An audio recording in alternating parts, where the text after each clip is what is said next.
This week, in one of my trips down the rabbit hole that is the internet, I came across an absolutely fascinating video about island foxes. The island fox, Urocyon littoralis, is found in all the world on only 6 of the 8 Channel Islands off the coast of Southern California. The island fox is much smaller than a typical fox as a result of insular dwarfism, a phenomenon where a species confined to a very small range, like an island, evolves a reduced body size to conserve limited resources. So island foxes are only about 18 to 20 inches from nose to tail, about the size of a small house cat, which makes them incredibly cute. They were also, until recently, incredibly endangered, just on the brink of vanishing without a trace from existence. Scientists tried to figure out what had happened to the once plentiful foxes because they started out as apex predators on the islands, eating bugs and lizards and small rodents. They could never get too plentiful. The small island habitat kept a ceiling on that. But they had no natural predators, so their continued thriving seemed assured. But something changed.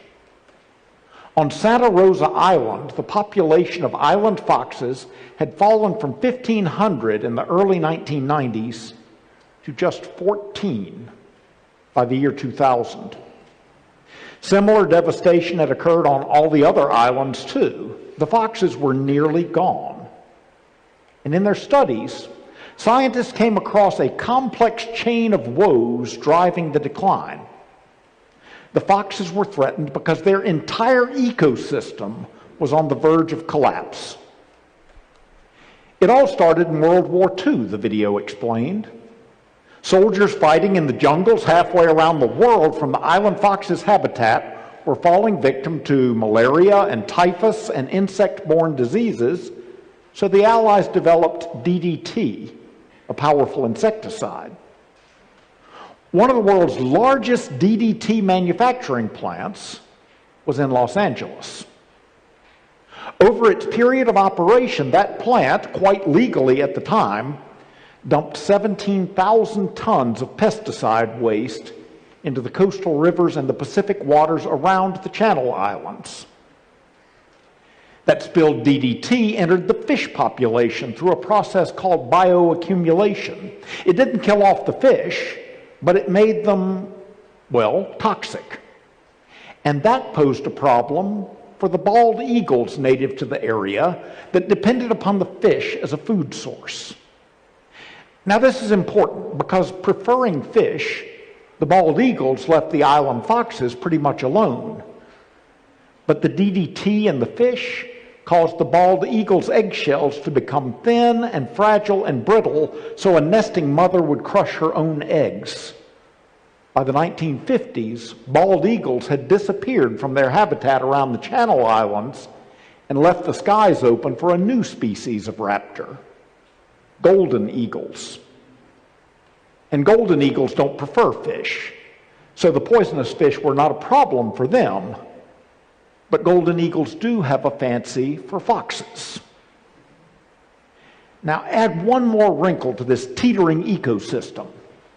The Channel Islands also had a large population of feral pigs introduced by farmers in the late 1800s and left to breed unchecked. And the feral pigs were a double whammy because they destroyed the vegetation that was the fox's habitat and protection. And if golden eagles like anything better than foxes, it's a little feral piglet. So that assured that the golden eagles were there to stay. So there's your trouble. All conservationists had to do to solve the island fox extinction problem was to clean up the DDT to stop the bioaccumulation, get rid of the feral pigs, capture and relocate the golden eagles, reintroduce the bald eagles, and accomplish an aggressive island fox breeding program before the clock ran out and the ecosystem was irreversibly altered. They didn't have one problem. They had 5 or 6 concurrent problems, an ecosystem in full collapse. So with that image in mind, hit pause for just a moment with the island foxes.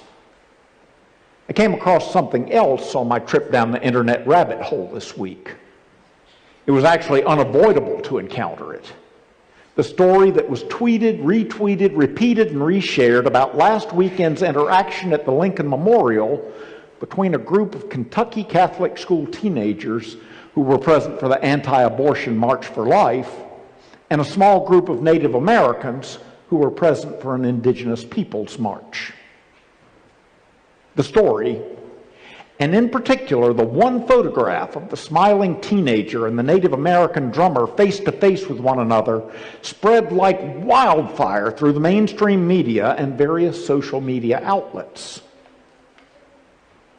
And I want to take a moment and own my own response to it. I saw everything I thought I needed to know to make a judgment about what was going on.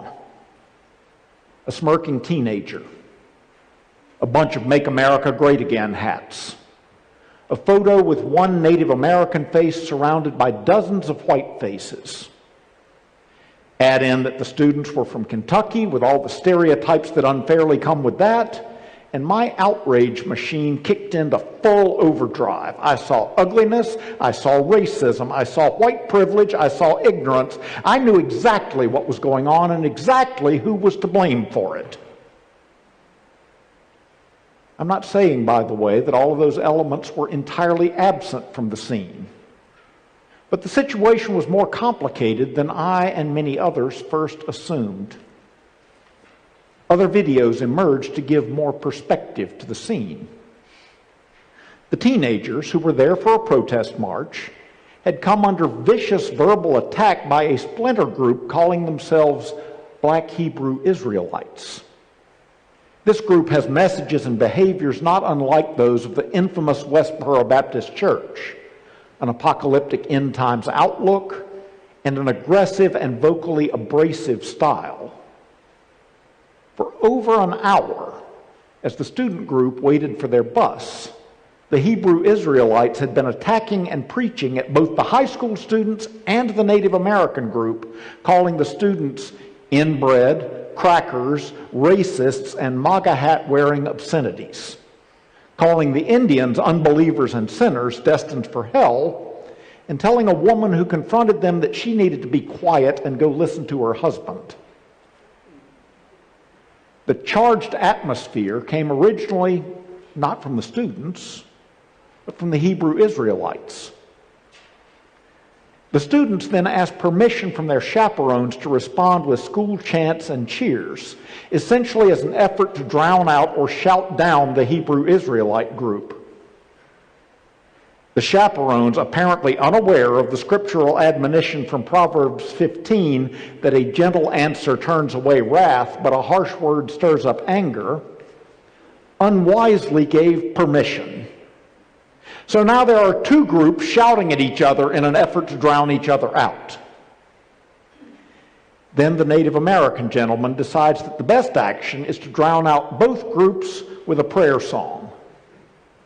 Well-intended, perhaps, but it's in a different language, his native tongue, so the message is lost.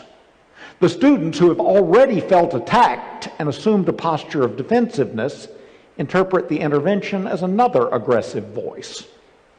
Some of them respond with mockery and tomahawk chop arm motions. And so we arrive at an altercation of shouted voices.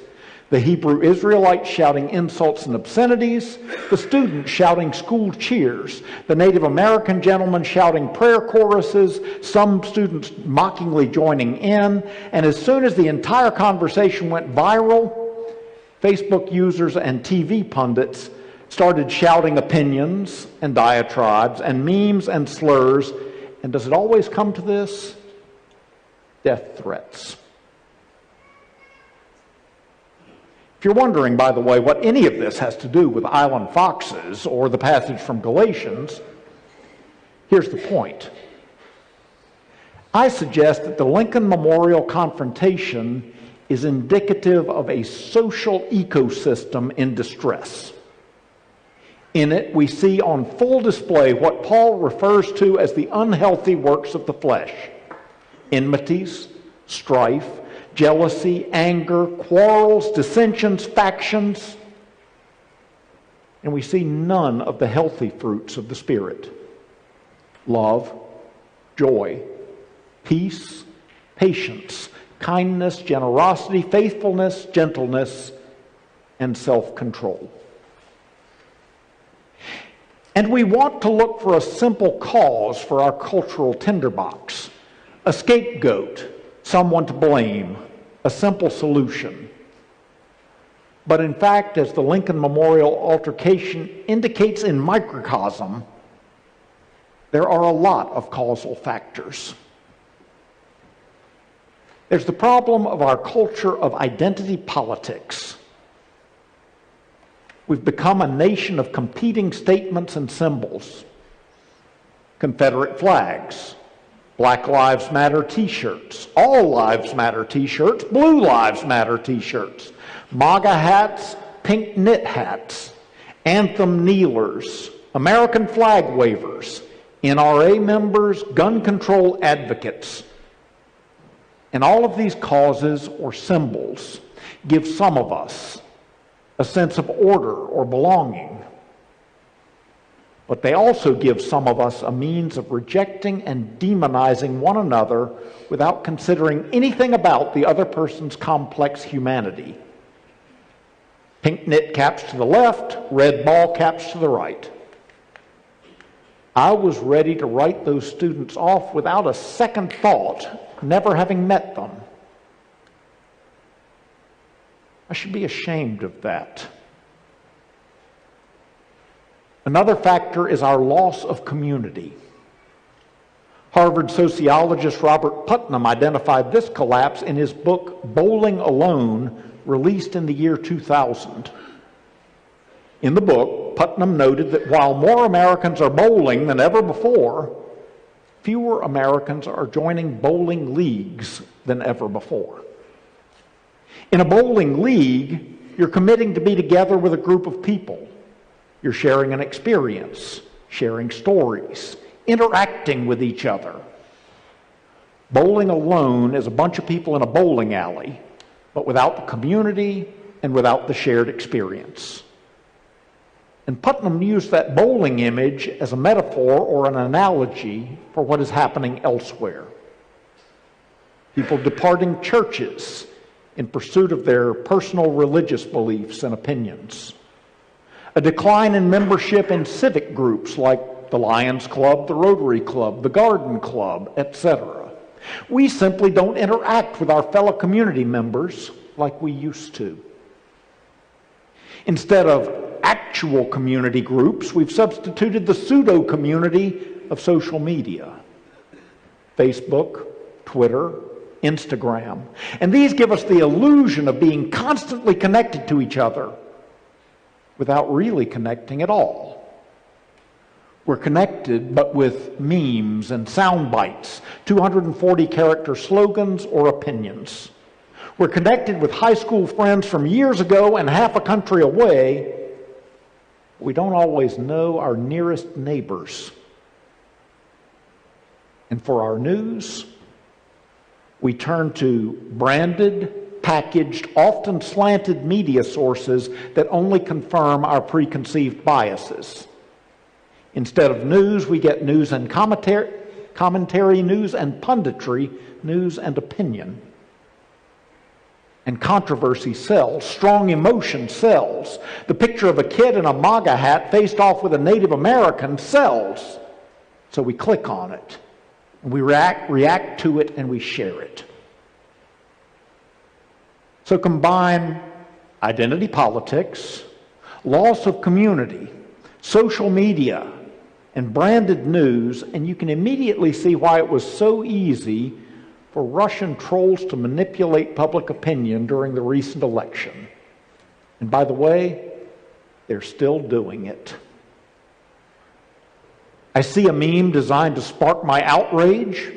I share it with members of my identity group who share it with their friends, who share it with their friends. And because our social media interaction is almost exclusively with like-minded people, it is ever so easy to divide us and to separate us. So what's the solution? Well, back to the island foxes for a minute. It was a conservation success story, but it took a ton of work. A ton of work.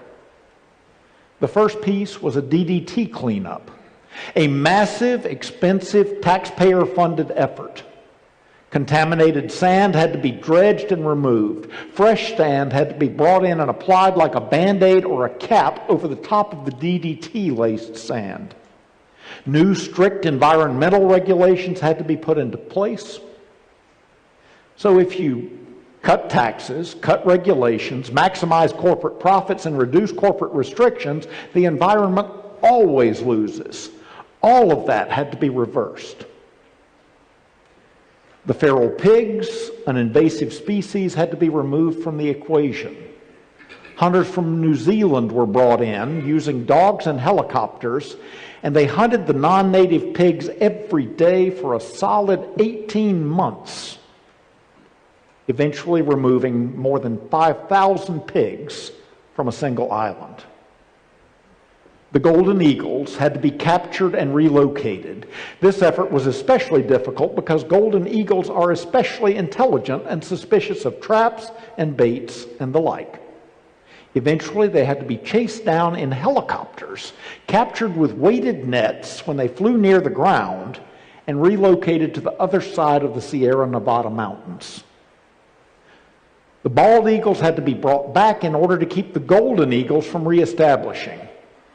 And eventually, the combined DDT reduction efforts and a bald eagle breeding program produced an established nesting population of island bald eagles for the first time in half a century.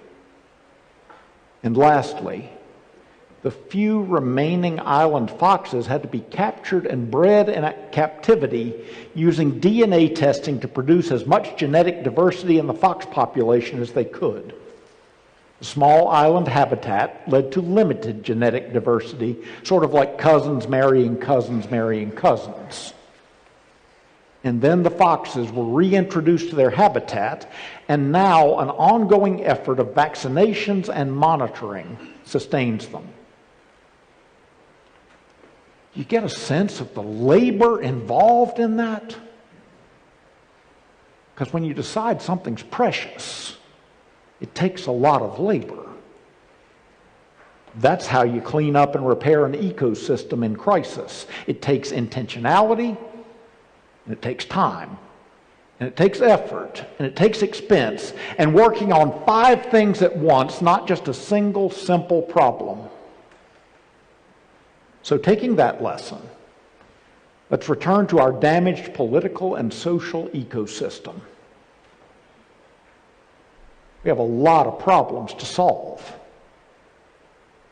Our loss of community. We need to start interacting with our neighbors. Shared projects, acts of kindness. Actually get to know each other instead of assuming we know all we need to know about each other. Think of what is gained when we join with neighbors we don't otherwise know in a Help the Homeless project, or when we join with Muslim neighbors at their mosque to break the fast during Ramadan. We soon need to invite them over for a meal here at Grace once again, by the way. Don't let me forget that. Our social media addiction. Well, I love Facebook as much as the next person. And some find Twitter useful as a way of sharing news or information. And I don't propose eradicating them. They're not going to go away. I don't want them to go away. But consuming them exclusively all the time is like consuming fast food exclusively all the time. We need to reduce our screen time, read a book, plant some flowers, take a walk, talk to the neighbor we meet on the walk. News. Well, we all need to know the news, but we can seek out multiple sources and reputable sources. Did I hear it on CNN or Fox News or MSNBC? What's Reuters saying? Or the BBC or NPR? Do I fact check my news and bias check my news? Or am I an uninformed knee-jerk customer? Do I seek multi-source confirmation and check out Snopes.com before I click share on a story? When I share a story, I give it life. Or language. We need to stop using words like idiot to describe people who anger us or frustrate us or oppose us politically. We need to stop it even in private. What I say in private impacts how I behave in public. And names and diatribes are not a substitute for honest disagreement or earnest debate. I need to be cautious not to sow offense, and I need to be slower to take offense. Tend to these concerns, all of these concerns, and our social ecosystem will begin to return to a healthier, more hospitable climate. But even with the restored ecosystem, the island foxes needed special, focused, intentional attention, active intervention, careful monitoring, an ongoing breeding program. What are we doing? What am I doing actively and intentionally to breed or cultivate the fruits of the Spirit? Love, joy, peace, patience, kindness, generosity, faithfulness, gentleness, and self-control. Here are just a few suggestions. You might have your own and share them. Pick a single one of those fruits and make a conscious effort to live it out for a week. And then pick another and make an effort to live that one for the next week. Write a thank you note. Give a compliment. Practice random acts of kindness. Buy lemonade from kids with lemonade stands and pay extra. Overtip your wait staff. Take some cookies to your neighbor who's been on furlough. When you're shoveling your steps, maybe shovel your neighbors.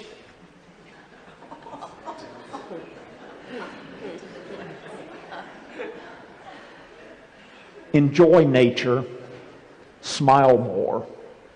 If somebody yells at you, don't yell back. Just turn away. Adding to the shouting only multiplies the problem. We found that out at the Lincoln Memorial. Tend to your own spirit. Read what makes you happy or thoughtful or reverent, not just what makes you anxious or angry. Meditate. Pray. Be grateful. Gratitude and negativity are natural enemies. Feed the right one. And maybe if we act with perseverance and intent, if we're willing to do the hard labor, then like the island fox, maybe our endangered civility can also be brought back from the brink. Amen.